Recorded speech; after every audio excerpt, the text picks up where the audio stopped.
তারপরে বলছেন ন্যূনতম কর প্রযোজ্য, বলছে লভ্যাংশ ব্যাংক সুদ, তার মানে ফাইন্যান্সিয়াল অ্যাসেট।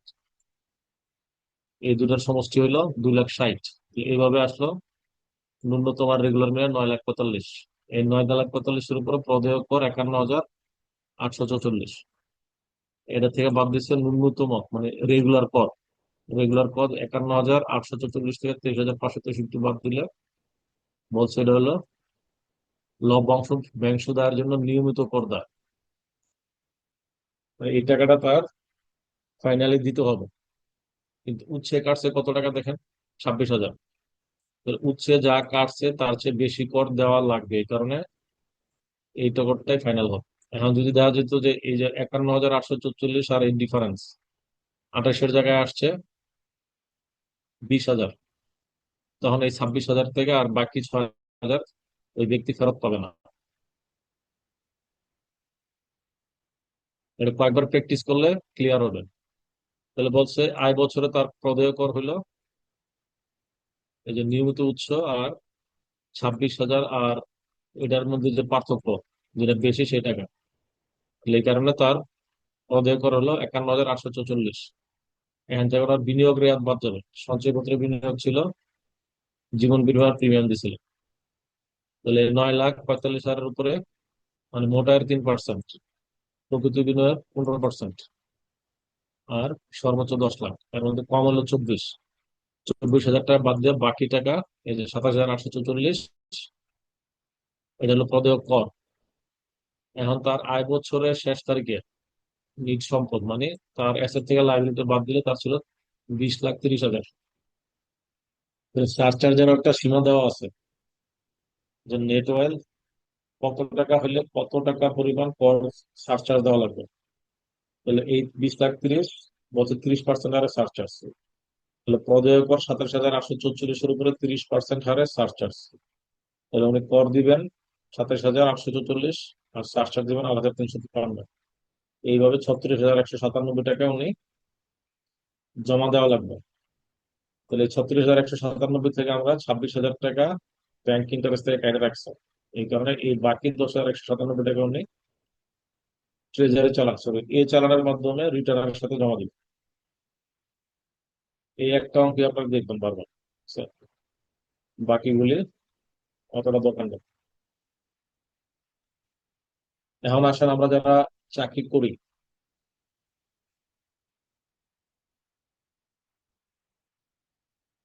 তারা জানি যে কোম্পানি বা নিয়োগদাতা প্রতিষ্ঠান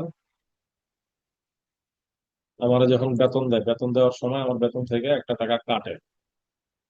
তো যে টাকাটা কাটবে, আইনে বলা আছে নিয়োগকারী নিয়োগকারী তার অধীনে নিয়োগপ্রাপ্ত ব্যক্তিরা যখন বেতন দিবে, বেতন দেওয়ার সময় গড় হারে কর কাটবে। তাহলে গড় হার হিসাব করতে গেলে দেখতে হবে একটা অর্থ বছরে জুলাই টু জুন 12 মাসে ওই কোম্পানি বা প্রতিষ্ঠান কর্মচারীদের টোটাল কত টাকা দিবে বেতন খাতে। এই টোটাল টাকার উপরে কর গণনা করবে। তাহলে এতক্ষণ যে অঙ্কগুলো আমরা দেখলাম যে টোটাল বেতন খাতের ইনকাম থেকে 5 লাখ বাদ, তারপরে ইনভেস্টমেন্ট রিবেট বাদ, এরপরে যে টাকাটা আসবে সেই টাকাটা 12 দিয়ে ভাগ করে প্রতি মাসে সমপরিমাণ টাকা বেতন থেকে কাটবে। যে মাসে বেতনটা দিল সেই মাস শেষ হওয়ার পরবর্তী মাসের 14 তারিখের মধ্যে সরকারি কোষাগারে টাকাটা দিয়ে দিবেন। তাহলে আমার কাছ থেকে যে টাকাটা কাটলো ওই টাকার বিনিময় হিসাবে একটা সার্টিফিকেট আমার দিবে। এই সার্টিফিকেটে হলো উচ্ছেদ করে সনদ। এই সনদ আমি আমার ফাইল যখন ফিল আপ করবো, প্রদেয় করার বিপরীতে এই সনদে যত টাকা উল্লেখ থাকবে সেটা আমি বাদ দিয়ে দেবো। বাদ দিয়ে বাকি টাকা সরকারকে প্রদান করতে হবে। তাহলে নিয়মটা কি, কোন একটা বছর শুরু যখন হবে তখন প্রতিষ্ঠানের পেরোল সেকশন অথবা কর শাখা দেখবে ওই প্রতিষ্ঠানের কর্মচারীরা জুলাই টু জুন 12 মাসে কত টাকা দিতে হবে। তাহলে ইনক্রিমেন্ট কবে হবে কোম্পানির পেরোল সেকশন জানে না, কোম্পানিও আনসার্টেন যে কবে ইনক্রিমেন্ট দিবে। তখন কি হবে, সর্বশেষ যে বেতনটা সে ড্র করছে ওই বেতনের উপরে 12 মাসের হিসাব আসবে। তাহলে বেসিক স্যালারি যদি সে আগের মাসে, মানে নতুন অর্থ বছর শুরু হওয়ার শেষ মাসে, মানে জুলাই মাসে 1,95,000 ছিল বেসিক, তাহলে 12 মাসের বেসিক। তারপরে বলা আছে হাউস রেন্ট 12 মাস, কনভেন্স 12 মাস, মেডিকেল অ্যালাউন্স 12 মাস, মূল বেতনের সমপরিমাণ যেটা বোনাস, আদার্স কিছু পাইলে 12 মাস, ইনসেনটিভ পাইলে 12 মাস, এই 52,20,000 সে 1 বছরে পাবে।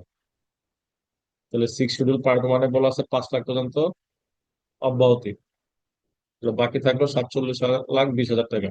এই 47,20,000-এর উপরে কর গণনা হবে।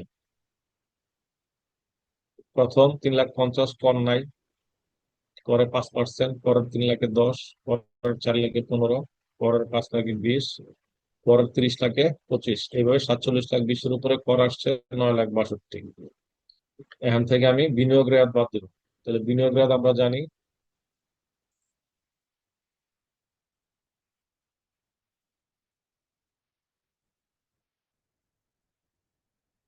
এই যে 47,20,000-এর উপরে 3%, প্রকৃত বিনিয়োগের উপরে 15%, আর ম্যাক্সিমাম 10 লাখ। তাহলে এই তিনটার মধ্যে কম হলে 1,41,000। তাহলে 1,41,000 আমি বাদ দিলাম। 8,20,000 12 মাসে নেট ট্যাক্স পেয়েবল। এই নেট ট্যাক্স এর 12 দিয়ে ভাগ করলে প্রতি মাসে 68,408 টাকা কাইটা বাকি টাকা কোম্পানি আপনাদের বেতন হিসাবে দিবে ব্যাংক চ্যানেলে। এখন দেখা গেল এইভাবে 8 মাস যাওয়ার পর আপনার ইনক্রিমেন্ট হয়েছে, তখন হিসাবটা কি হবে? তখন আপনি আবার রিভাইজ করবেন নবম মাসে এসে, যে 8 মাস 1,95,000 করে পাইছে, পরের 4 মাস 2,10,000 করে পাবে। হাউস রেন্ট এগুলি যে যা পাইলেন দিলেন, ফেস্টিভ্যাল বোনাস একটা পাইলেন ইনক্রিমেন্ট হওয়ার আগে, আর একটা ইনক্রিমেন্ট হওয়ার পরে। এইভাবে আবার 12 মাস একই প্রক্রিয়া আপনি আনবেন। একই প্রক্রিয়া আনার পরে দেখা গেল আপনার টোটাল নেট ট্যাক্স পে হলো 7,37,400। তখন আপনি হিসাব করবেন আগের 8 মাসে কত কাটছে। আর এই 8,47,000 থেকে 5,47,000 বাদ দিলে 2,90,000। ওই 2,90,000 তখন 4 দিয়ে ভাগ করবে, যেহেতু 8 মাস চলে গেছে। তাহলে পরের 4 মাসে এই 72,533 করে কাটবে। তাহলে এই ফর্মুলায় ফালায় আপনি দেখবেন আপনার এমপ্লয়ার আপনার থেকে বেশি করে কাটছে কিনা। এখন এই ডিডাকশন করার পরে ট্যাক্স অফিসে জমা দিয়ে দিল সরকারি কোষাগারে। এখন আপনি কোষাগারে জমা দেওয়ার পরে গিয়ে যদি চ্যালেঞ্জ করেন, তাহলে কিন্তু পেরোল সেকশনের আর কিছু করার থাকে না, কারণ সরকারের কাছ থেকে টাকা ফেরত আনতে হবে। কিন্তু মাসের 9 মাস যাওয়ার পরেও বা 1 মাস আগেও যদি আপনি ট্র্যাক করতে পারেন আপনার কাছ থেকে সারা বছরই অতিরিক্ত কর কাটছে, তাহলে ওই 1 মাসে কম টাকা কাটবে।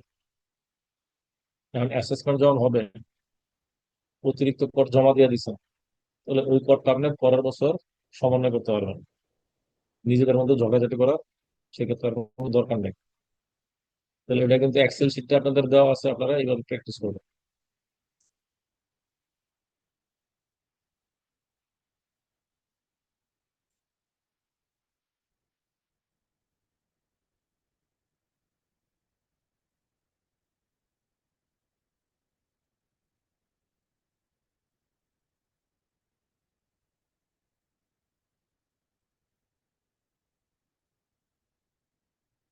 আয়কর পরিপত্র আপনাদের 23-24 আমরা শেয়ার করছি। এটাতে যাওয়ার উদ্দেশ্য হলো আমরা যদি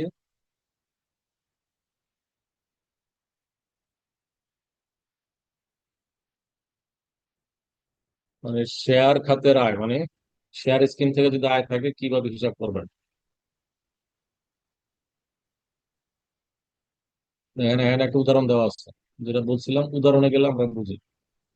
দেখছো, জনাব মাহির হোসেন কর্মচারীর শেয়ার স্কিমের অধীন তার নিয়োগকর্তা কোম্পানি ক লিমিটেড 100টি শেয়ার পাইলেন। শেয়ারের অভিহিত মূল্য মানে শেয়ারের ফেস ভ্যালু হলো 10 টাকা।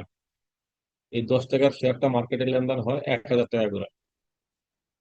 কোম্পানি তার কর্মচারীরা দিচ্ছে, এই কারণে 100টা শেয়ারের জন্য তার কাছ থেকে 40 টাকা করে নিছে। তাহলে বাজারের মূল্য ছিল 1,000 আর উনি 40 টাকা করে পাইছেন। তাহলে এই ডিফারেন্সটা তার বেতন খাতে আয়ের সাথে যোগ হবে। এখন এই 100 শেয়ার উনি পরে বিক্রি করে দিচ্ছেন। তাহলে বিক্রি করছেন 1,50,000-এ, আর যেই তারিখে নিচ্ছেন ওই তারিখে ছিল 1 লাখ। উনি কত টাকা দিয়ে কিনছেন ওটা বিষয় না, কারণ এই 60,000 টাকা, এই যে 1 লাখ আর 40-এর ডিফারেন্স 60,000, এই 60,000-এর উপর উনি কর দিচ্ছেন, আগে দিয়ে দিচ্ছেন। তাহলে যখন বিক্রি করবেন তখন আর এই 40 ধরা না, তখন হবে বাজার মূল্য কিছু। তাহলে 1.5 লাখ আর 1 লাখের ডিফারেন্স এই 50,000 আসবে যখন বিক্রি করছেন তখন, মূলধনী আয় হিসাবে। এবং এই আয়ের উপরে কর হবে 15%।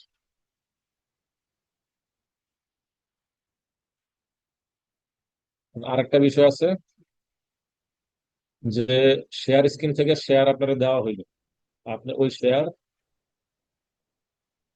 আরেকজনকে দিয়ে দিচ্ছেন, আপনার নেন নাই।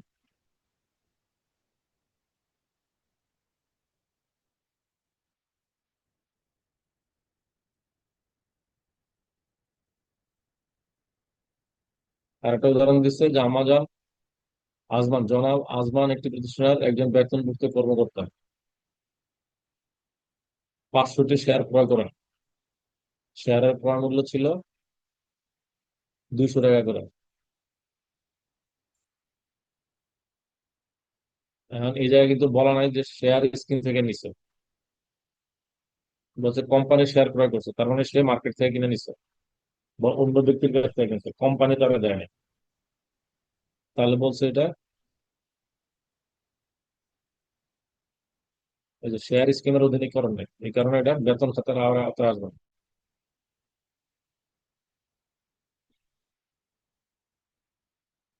তাহলে উনি কিনছেন, তাহলে কিনলে কি হবে? আমরা যদি অ্যাকাউন্টিং ট্রিটমেন্ট চিন্তা করি, শেয়ার কিনছি, বাজারে কত মূল্য ছিল না ছিল ওইগুলো আর হিসাবযোগ্য না। আপনি যার কাছ থেকে কিনছেন, তাহলে কিনলে আপনার নগদ টাকা কমছে, শেয়ার বাবদ অ্যাসেট বাড়ছে। তাহলে ব্যাংক ক্রেডিট করবেন, শেয়ার ক্যাপিটাল ডেবিট করবেন। এখানে কোনো গেন লসের সুযোগ নেই। আবার উনি বিক্রিও করে নেয়। তাহলে কোনো গেন লস যদি 30-এর জন্য হয়ে থাকে, যারা শেয়ার মার্কেটে লেনদেন করেন, তাহলে দেখবেন সার্টিফিকেট দেয়, ওই জায়গায় বলা থাকে আনরিয়েলাইজড গেন, আনরিয়েলাইজড লস।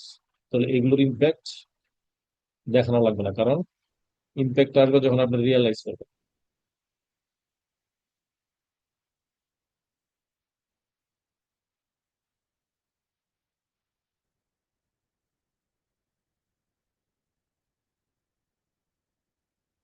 আমি বলছে নিজে শেয়ারটা না নিয়ে যদি অন্যের কাছে হস্তান্তর করে দেন, মানে যারা বলে রিনাউন্স, নিজে নেন নাই, তাহলে নিজে না নিয়ে ওনার টাইটেলটা আরেকজনকে দিয়ে দিচ্ছেন, তাইলে যে লাভ হবে সেটা বলছে বেতন খাতার আয়ের সাথে যোগ হবে। এবং অন্যরা যেহেতু দিয়ে দিচ্ছে, পরে তার হাতে আর ক্যাপিটাল গেইন হওয়ার সুযোগ নেই।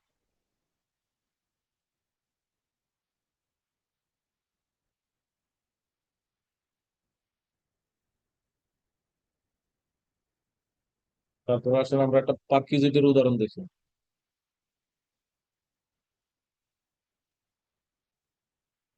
এই যে দেখেন, এই ভদ্র মহিলাকে কোম্পানির থেকে বেতনের বাইরে এত এত সুবিধা দিছে, এখন বলছে পার্কিজিট। এই মহিলার হাতে পার্কিজিট কি হবে? তাহলে যত সুবিধা পাইছেন সব যোগ করবেন। এবং বলছে তার যে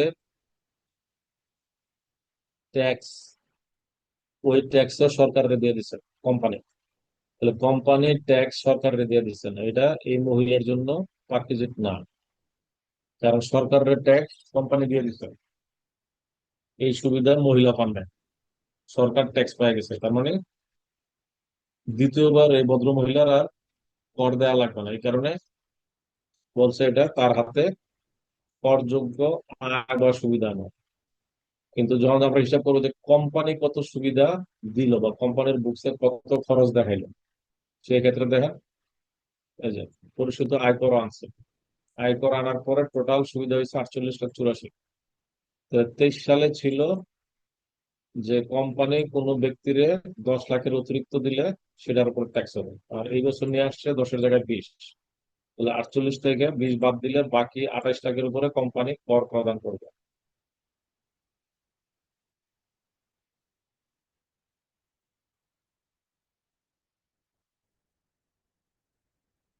এখন আসলে আমরা একটু সিক্স শিডিউল দেখি। সিক্স শিডিউল যদি আমরা সংক্ষেপে যাই,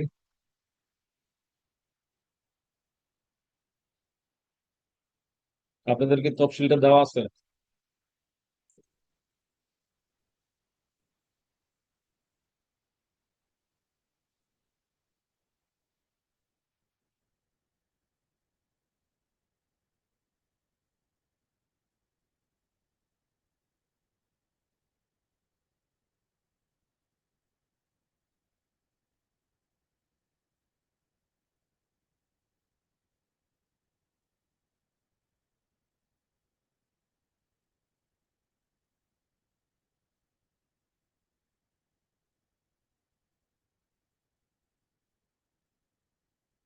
এই যেমন তফসিল,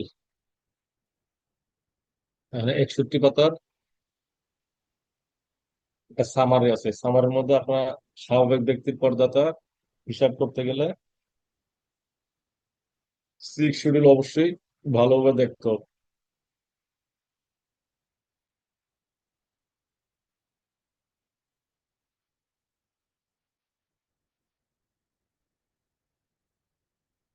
তাহলে এই ষষ্ঠ তফসিলের নাম দেওয়া আছে কর অব্যাহতি, মানে কর দেওয়া লাগবে না, রেয়াত। রেয়াত মানে হলো প্রদেয় কর কিছুটা লাঘব হবে।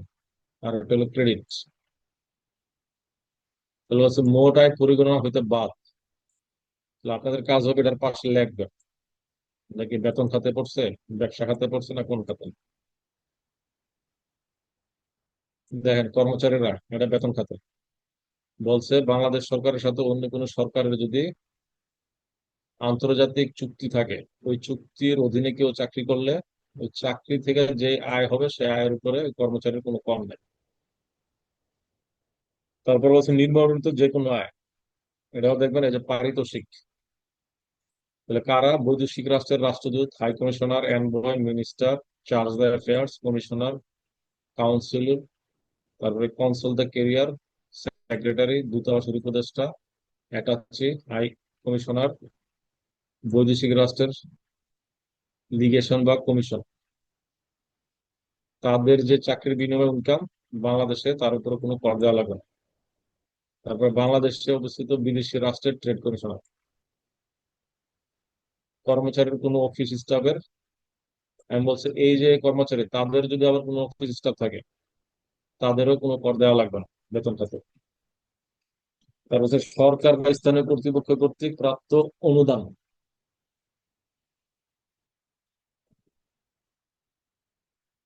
মানে এই ধরনের সংস্থার কোনো এই সকল আয়ের উপর কর দেওয়া লাগবে না। সরকারি পেনশন তহবিল থেকে কোনো আয় পাইলে সেটার উপর কম নেই। গ্রাচুইটি 2,50,000 পর্যন্ত কম নেই। অনুমোদিত provident fund, superannuation fund, pension fund, এখানে দুই পক্ষের চাঁদা এবং এই জায়গার ইন্টারেস্ট, এর উপরে কোনো কর প্রদান করতে হবে।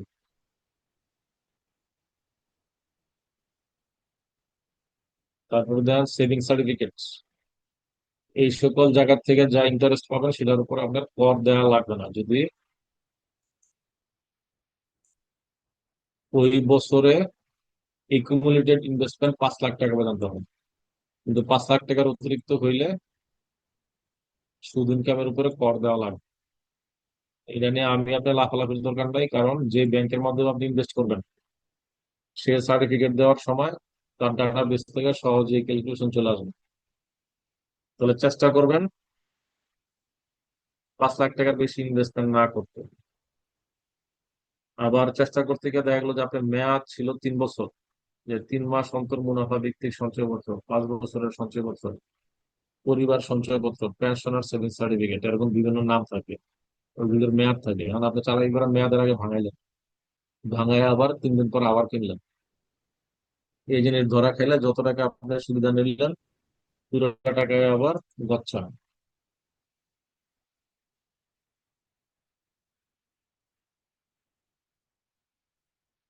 মিউচুয়াল ফান্ডের income, AIF, real estate investment fund, ETDF, এইগুলি ইনকামের উপরে কোনো কর নাই। তারপরে দাতব্য প্রতিষ্ঠান তার গৃহ সম্পত্তি ভাড়া দেওয়া যদি কোনো ইনকাম পায়, কিন্তু বলা আছে ওই প্রতিষ্ঠান সম্পূর্ণভাবেই দাতব্য বা ধর্মীয় উদ্দেশ্যে পরিচালিত হইতে হবে। অন্যভাবে হইলে এটার উপরে কর দেওয়া লাগবে।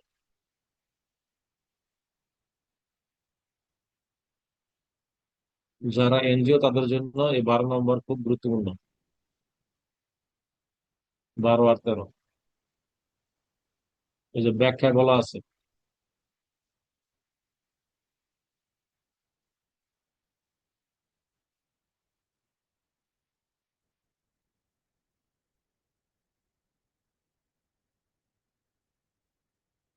এই যে 13-তে বলা আছে কি,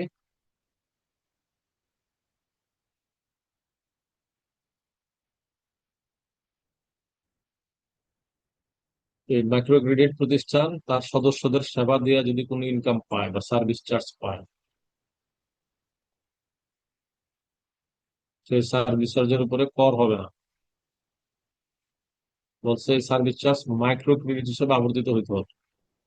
যদি এর ব্যত্যয় ঘটে তাহলে এটার উপরে কর দেওয়া লাগবে। তারপরে 14 অলরেডি আমরা আলোচনা করছি। তারপরে ট্রাস্টের ইনকামের উপরে কর দেওয়া লাগবে না। হিন্দু অবিভক্ত পরিবারের কোন সদস্য যে পরিমাণ টাকা অবিভক্ত পরিবার থেকে পায়, সে টাকার উপরে কোনো কর দেওয়া লাগবে না। কারণ এই অবিভক্ত হিন্দু আনডিভাইডেড ফ্যামিলি তাদের পুরো কার্যক্রমটাই একজনের ট্যাক্স ফাইলে করে। দেশের বাইরে থেকে কোনো ইনকাম যদি আপনি ব্যাংক চ্যানেলে বাংলাদেশে আনেন, সেই টাকার উপরে কম দেয়। তারপরে যে দেখেন, কৃষি খাতের আয় একমাত্র উৎস থাকলে 5 লাখ টাকা পর্যন্ত অতিরিক্ত কর মুক্তি সুবিধা আপনি পাবেন। তারপরে দেখেন এগুলি পোল্ট্রি ফার্মিং, ক্যাটেল হোম, এগুলি থেকে যদি কোনো ইনকাম হয়, ওই ইনকামের 5 লাখ পর্যন্ত কোনো কম নাই।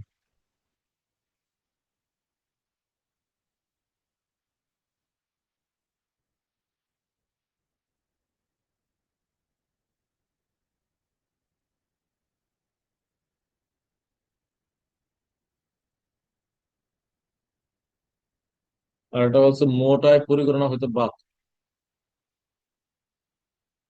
তাহলে কোনো স্বাভাবিক ব্যক্তি শ্রেণীর করদাতা ব্যাংক চ্যানেলে যদি প্রধানমন্ত্রী শিক্ষা সহায়তা ট্রাস্ট আইনের আওতায় অধীনত কোনো প্রতিষ্ঠানে দান করেন, তাহলে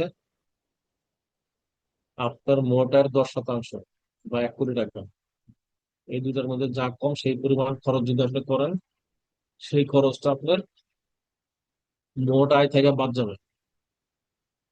আর দানটা করতে হবে কোথায়? এই যে সরকারি বালিকা বিদ্যালয় বা মহিলা কলেজ অথবা কারিগরি ও বৃত্তিমূলক প্রতিষ্ঠানে। আর পার্ট 3 যেটা বলছি আমরা, কোন কোন জায়গায় খরচ করলে আপনি ইনভেস্টমেন্ট বেনিফিট পাবেন, এখানে 15টা খাত বলা আছে।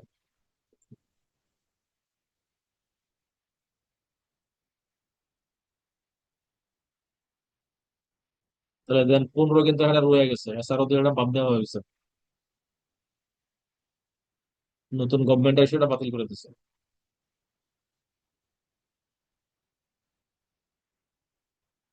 আর সপ্তম তফসিলে দেখেন বলা আছে মূলধনী আয়ের উপরে কর দিবেন 15%। শেয়ার মার্কেট থেকে লেনদেন করে যদি আপনি পান, তাহলে বলা আছে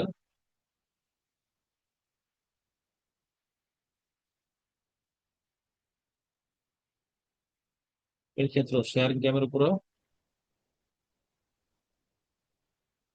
15%। লভ্যাংশ, লভ্যাংশের উপরে কোম্পানি যদি লভ্যাংশ পায় তাহলে ট্যাক্স হবে 20%। আর আমি আপনি যদি কোনো লভ্যাংশ পাই, সেটা ফাইন্যান্সিয়াল অ্যাসেট ইনকাম হিসেবে আসবে, এসে আমার স্ল্যাবে পড়বে পুরো যে পরিমাণ করা আসে। আপনি কার্ড, তারপর অনলাইন গেম, লটারি, এখান থেকে যদি টাকা পান তাহলে 25% ট্যাক্স দেবেন। এই হলো মোটামুটি ব্যক্তি শ্রেণীর করদাতার আলোচনা। একটু বুঝলে আমাদের জন্য এনাফ। তাহলে আজকে আমাদের ব্যক্তি শ্রেণীর করদাতার উপর আজকে সর্বশেষ ক্লাস। আপনাদের যদি কোনো কোশ্চেন থাকে করেন, আদারওয়াইজ আমরা ক্লোজ করি।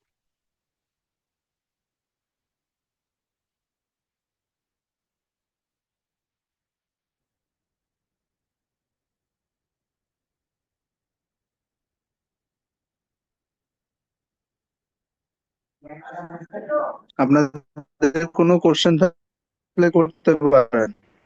আজকে কিন্তু লাস্ট ক্লাস, ঠিক আছে? আর গ্রুপ যেহেতু খোলা আছে, আপনারা আজকে কোনো কোশ্চেন না কোনো থাকলে কোশ্চেন তাহলে স্যার করেন। যদি প্র্যাকটিক্যাল ফিল্ডে কোনো প্রবলেম ফেস করেন, আমাদের গ্রুপে লেখলে বা জানালে আমরা অ্যান্সার দিব।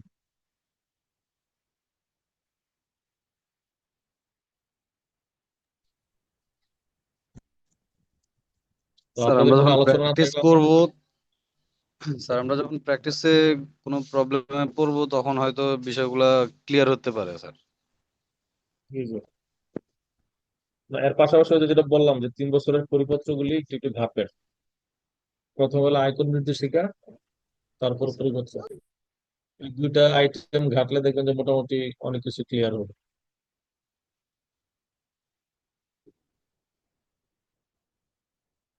ক্লাসে ক্লোজ করলাম আমরা। স্যার একটা বিষয় জানার ছিল। হ্যাঁ, বলুন। স্যার আমরা যে এই আদার্স ইনকাম দেখায় যে রিটার্ন গুলো সাবমিট করি, এগুলা স্যার মানে এগুলা ফিউচারে কি কোনো সমস্যায় পড়ার কোনো সম্ভাবনা আছে? আদার্স যেগুলি দেখেন, মনে করেন আপনার সরাসরি কোনো খাত না লেখা মিসলিনিয়াস বিজনেস দেখেন, তাহলে মিসলিনিয়াস না বিজনেস স্যার, যদি দেখেন। এমনিতে স্যার বিজনেস হালকা পাতলা আউটসাইডে ইনকাম দেখাইয়া তারপরে হচ্ছে কয়েকটা দেওয়া হয়েছে, ইনকাম বেশি না, আহ, 2 থেকে 2.5 লাখের মতো। এগুলি ইউজুয়ালি ধরে না। তারপরে বলা আছে যে আদার্স, আদার্স লেখেন, আদার্স এর মধ্যে তো স্পেসিফিক করতে হবে যে আপনি টিউশনি করে পাইছেন, আপনি পার্ট টাইম জব করে পাইছেন, ফ্রিল্যান্সিং করে পাইছেন, অথবা ওই আপনার গ্রামের জমি, পতিত জমি ছিল, ওই জায়গার মাছ বিক্রি করে পাইছেন, কোন জায়গায় স্যার একটা পার্ট টাইম এমনি কনসালটেন্সি করছেন। স্যার এমনি ডাইরেক্ট ওয়ার্কার বা এরকম কিছু দিলে হবে না?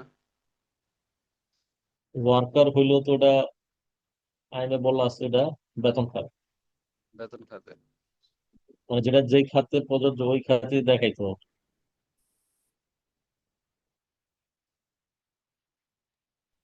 জি স্যার, বুঝতে পারছি স্যার।